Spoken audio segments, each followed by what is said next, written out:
చాలా దురదృష్టకరం. అత్యంత పవిత్రమైనటువంటి తిరుమల తిరుపతి దేవస్థానం,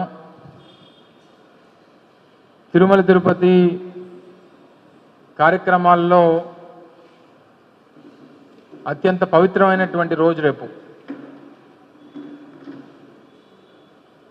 ముక్కోటి ఏకాదశి, వైకుంఠ ద్వార దర్శనం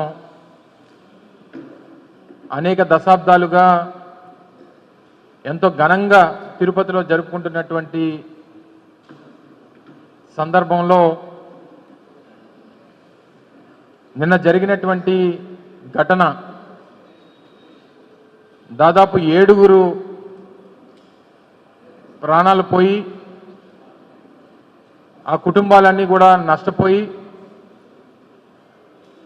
ఆ దేవుడి తాలూకా ఆశీర్వాదం కోసం ప్రయత్నం చేసినటువంటి దాంట్లో కనీసం టికెట్లు తీసుకోవాలన్నటువంటి తాపత్రయంతో వచ్చినటువంటి ఆ కుటుంబాలు వైకుంఠ ద్వార దర్శనం చేసుకోవాలనుకున్నటువంటి ఆ కుటుంబాలు చివరికి వైకుంఠానికి వెళ్ళిపోయినటువంటి పరిస్థితులు నిన్న రాష్ట్ర వ్యాప్తంగా, దేశవ్యాప్తంగా అలా తిరుమల తిరుపతి దేవస్థానంలోనే ఒక బ్లాక్ డేగా దీన్ని అభివర్ణించాల్సినటువంటి అవసరం ఉంది. గడిచినటువంటి 7 మాసాలుగా తెలుగుదేశం పార్టీ కూటమి ప్రభుత్వం అధికారంలోకి వచ్చిన దగ్గర నుంచి అనేక ప్రభుత్వం తీసుకోవాల్సినటువంటి నిర్ణయాలు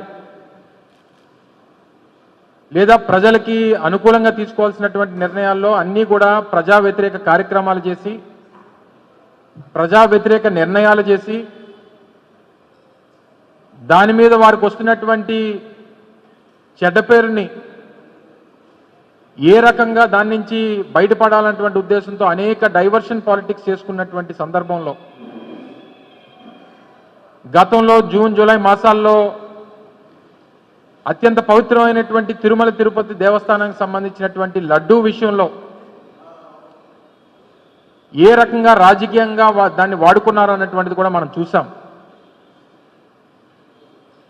చివరికి జరుగుతున్నటువంటి పరిణామాలు, నిన్న జరిగినటువంటి ఘటన, రాష్ట్ర వ్యాప్తంగా కోట్లాది మంది తిరుమల తిరుపతి దేవస్థానానికి సంబంధించినటువంటి ఆ వెంకటేశ్వర స్వామి భక్తులు, అలాగే దేశవ్యాప్తంగా ప్రపంచంలోనే అత్యంత పవిత్రమైనటువంటి హిందూ దేవాలయం తిరుమల తిరుపతి దేవస్థానం. దాదాపు రోజుకి 80,000 నుంచి 1,00,000 మంది భక్తులు దర్శనానికి వచ్చేటువంటి అతి పవిత్రమైనటువంటి దేవాలయం. మరి ముఖ్యంగా ముక్కోటి ఏకాదశి అంటే ఉత్తర ద్వార దర్శనం చేసుకోవాలనేటువంటి తాపత్రయంతో లక్షలాది మంది భక్తులు ఆ రోజు అత్యంత పవిత్రమైనటువంటి దినంగా భావించి వచ్చేటువంటి సందర్భంలో చూసుకోవాల్సినటువంటి, చేయాల్సినటువంటి ఏర్పాట్లు తిరుమల తిరుపతి దేవస్థానం కానీ రాష్ట్ర ప్రభుత్వం కానీ చేయలేక ఏ రకంగా విఫలమైందో అనేటువంటి దానికి నిన్నటి ఘటన ఒక నిదర్శనం అని చెప్పి సందర్భంగా తెలియజేస్తా ఉన్నా.